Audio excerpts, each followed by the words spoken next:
Welcome everyone. Today we will discuss a transformational topic for modern medical affairs, which is data generation. Why I call it transformational topic? Because simply, as medical affairs, if we stop one day data generation, we will go back 20 years in time when medical affairs was only providing trainings to medical representatives in the industry. In fact, data generation shapes the way we create value for healthcare professionals and also for our patients. So today, by end of this session, you will understand what data generation entails and what type of data medical affairs teams can generate, and also we will discuss the skills required to excel in this area, data generation. Let's start with the definition. Data generation in the context of medical affairs refers to the process of collecting, analyzing, and disseminating evidence to address unmet medical needs, support clinical decisions, and demonstrate the value of therapeutic interventions. So then, it is not just about running studies or publishing results. It's about generating data that can be followed by actions, that can resonate with the stakeholders from healthcare providers, payers, to patients. What about the types of data we as medical affairs can generate? There are some categories actually for the data that are generated by medical affairs. So first we have the clinical data, which is the foundational of how we understand the treatments and their performance in the real world. So this category includes real-world evidence which comes from patient registries, electronic health records, or even insurance claims and databases. And this subcategory provides insights into how therapies work outside the controlled clinical trials. Then we have another category, which is the post-marketing surveillance studies. And here we monitor long-term safety and effectiveness after a product is launched and now in the market. And this type of studies ensure that even years after approval, the therapy continues to meet its promises. And finally, we have the health outcome research category, which focus on what truly matters to patients when it comes to their quality of life, treatment satisfaction, and outcomes they personally value. So this is the first category. The second category of data is the scientific data that we can generate. And here, the focus is on science behind treatments. And we can subcategorize these studies into two subcategories, including the mechanism of action studies, which are the studies that dive deep into how a drug works at the cellular or molecular levels. And this type of studies give us the why behind the results we see. And number two in this category is the biomarker discovery studies. And they help us to identify predictive or prognostic indicators. And they enable us to tailor treatments more effectively. These studies not only advance science, but also guide personalized medicine strategy. The third category of data that medical affairs can generate is the health economic data, which is the data that answers the critical question, is the treatment worth it? As an example, cost-effectiveness studies help compare costs and outcomes of various treatments, ensuring that our investment is investment in solutions that can deliver real value. On the other hand, another example, budget impact models provide payers with insights into the financial implications of adopting a new medicine or a new therapy. So together, these types of studies create a compelling case of why treatment should or should not be prioritized. For us in medical affairs, understanding health economic data is getting more and more important, especially with the evolution of the science of health technology assessment. And by the way, it is the only way understanding health economic models is the only way medical affairs can support patient access. We have, as of Sky Health Academy, multiple sessions on the types of economic data and models, and we will link them in the description of this session. Then, we come to the fourth category of data, which is the field medical insights. Those insights that really can sharpen the strategic edge of medical affairs. Field medical insights give a clear picture of the clinical practice, the challenges faced, and the unmet needs. Also, it can give a clear picture about the competitive landscape. And here we can say that MSLs and medical affairs in general need to have the skills to generate right actionable insights from their field interactions. This is an area that is very important for medical affairs. Finally, we come to the category of digital and behavioral data, which is the sort of patient engagement metrics that we can get from health applications, digital platforms, omni-channel platforms, and this type of data can help us to see how far the patients are engaged with their treatments, and if there is any behavioral trend to reveal prescribing patterns and patient preferences. Talking about the importance of data generation, and as we mentioned in the beginning of the session, the transformation from a supporting function to a strategic driver in the pharmaceutical industry has been profound for medical affairs, and it was mainly driven by the ability to generate meaningful, high-quality data. So we can summarize the importance of this area, data generation, in 5 key points. 1, building credibility. Credibility is everything in healthcare. Healthcare professionals demand evidence, not claims. Robust, high-quality data elevates us as medical affairs from just being supportive to the commercial activities to a trusted scientific authority. Every piece of real-world evidence, post-marketing analysis, patient outcome study builds credibility. And this is the foundation that sets medical leaders apart. The second key point is fulfilling the unmet needs. Clinical trials are essential but are limited, you remember?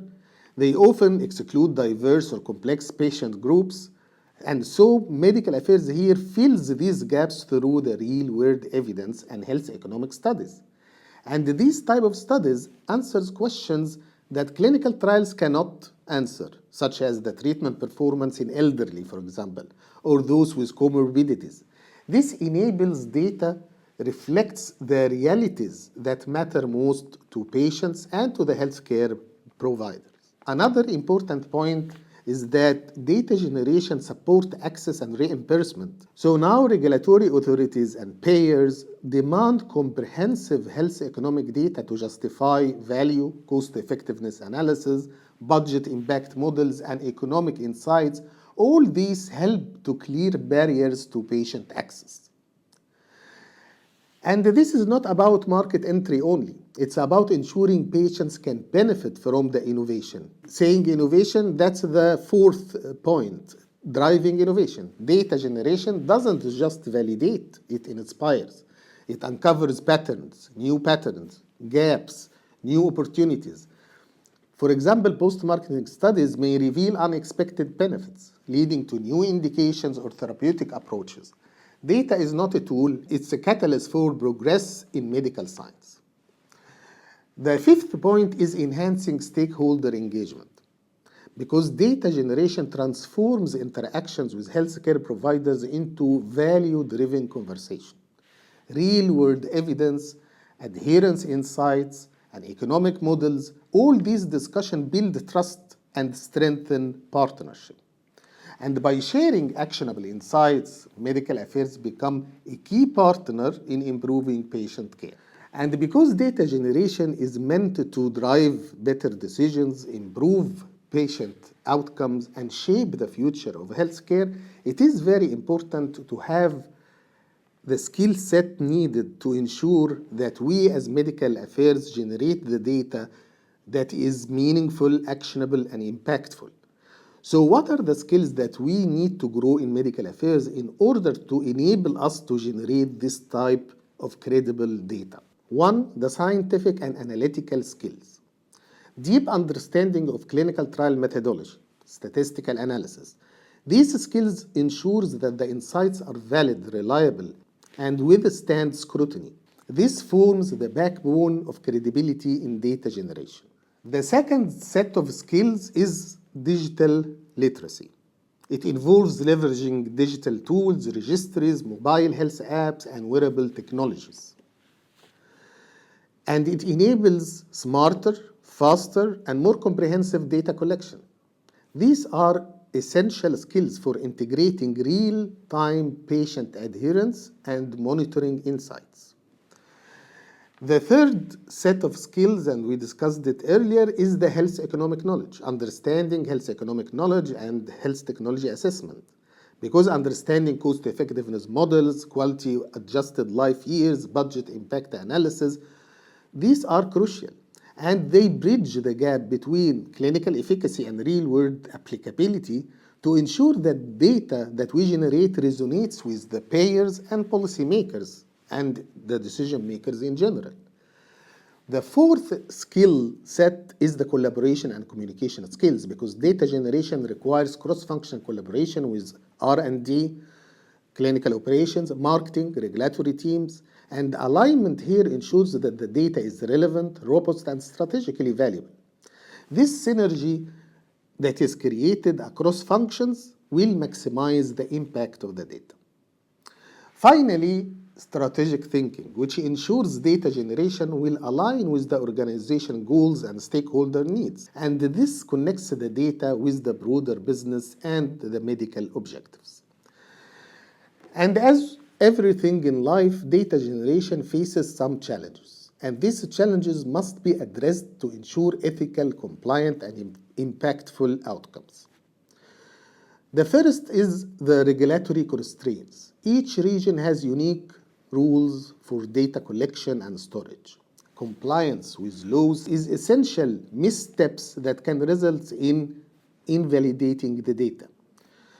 Data quality and relevance and accuracy are very important, vital, because poor quality or irrelevant data can undermine credibility, and rigorous validation and planning ensure high standards. Another important limitation is about the resources, because the resource limitations limit budgets and limit tools that can really restrict advanced studies. Overcoming this requires innovation, prioritization, and also collaboration and understanding. The fourth challenge that is facing data generation are the ethical considerations. Patient privacy, consent, and transparency, these are non-negotiable, and maintaining trust through secure ethical data practices is critical. Finally, stakeholder expectations. It's a limitation sometimes because balancing diverse needs of providers, payers, regulators, and patients is challenging. Each group prioritizes different outcomes, efficacy, cost, or quality of life. So clear communication and adaptability are key factors to reach alignment. So ladies and gentlemen, data generation is a core competency and a strategic imperative for us, for medical affairs. It enables teams to enhance patient outcomes, support access and reimbursement strategies, and to drive continuous medical innovation. But before closing this session, I wanted to answer one important question.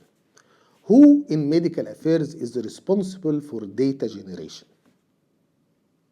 The truth is that data generation is everyone's responsibility, not just a task that is reserved for managers or advisors or senior medical colleagues. Whether you are MSL, medical advisor, medical director, each one can contribute to the creation of meaningful, impactful data that can drive scientific understanding and informs strategic decisions. The misconception that data generation belongs only to senior leaders, in fact, this limits both the team growth and also the organizational impact. So in reality, anyone with the right skill set, scientific and analytical expertise, digital literacy, understanding health economics, collaboration and communication, and strategic thinking, of course. If you have this, you can actively contribute to generating data. And if you don't yet, that's your next developmental goal. Because as we mentioned before, a healthcare environment is now data-driven. And the ability to generate, interpret, and apply data is not only for senior level functions or leaders. It's a core capability that defines the success at every level in medical affairs. So thank you for joining me today, and hopefully this session was useful. See you next time.